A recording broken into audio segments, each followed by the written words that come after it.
Peggy 18.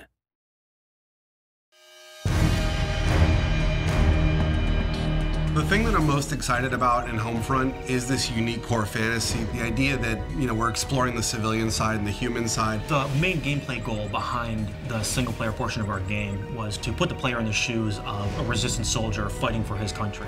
Everything that we did comes out of that.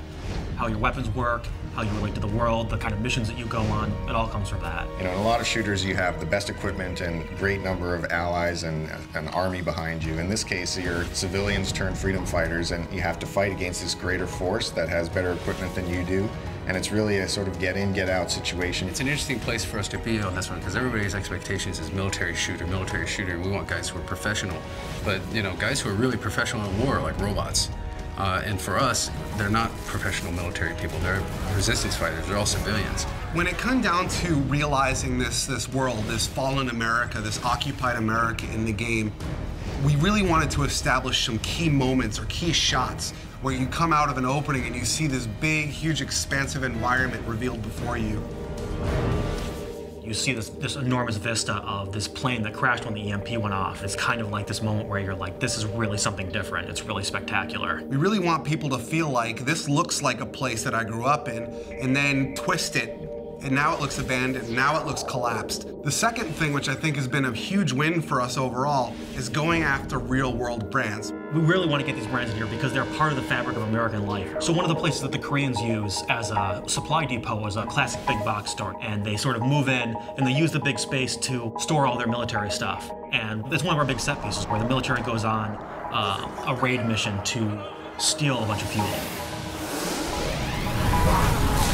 Consequence of violence is something that we're focusing on in the game. War is not a pretty thing, and there's not always lots of positive events that come out of it. It's actually very dark and tragic, and we want to show that element in Homefront, which you don't really get in a lot of shooters. Jake, just put them out of their misery. Who's shooting? Let those bastards come! In an average FPS, you'll blow through 30 to 100 guys every 15 to 20 minutes or so. And you sort of get this what we call massacre fatigue. When you stop even caring, you don't even realize that you're killing humans. But what we're trying to do is really attach emotion to that it actually, there are consequences to violence. Please form a single file line. Have your papers ready for inspection. How am I supposed to make the player feel or care about the fact that they're killing when that's the whole goal of the game? But that's really the fundamental crux of what we're trying to achieve. Your character in the game, his name is Robert Jacobs. He's a former pilot. He's recruited by the Resistance because they need a helicopter pilot. So Boone is a former police officer. He's the leader of the current Resistance cell and sort of the father figure of the whole unit. He's less about killing the Koreans and more about what can I do to free my people.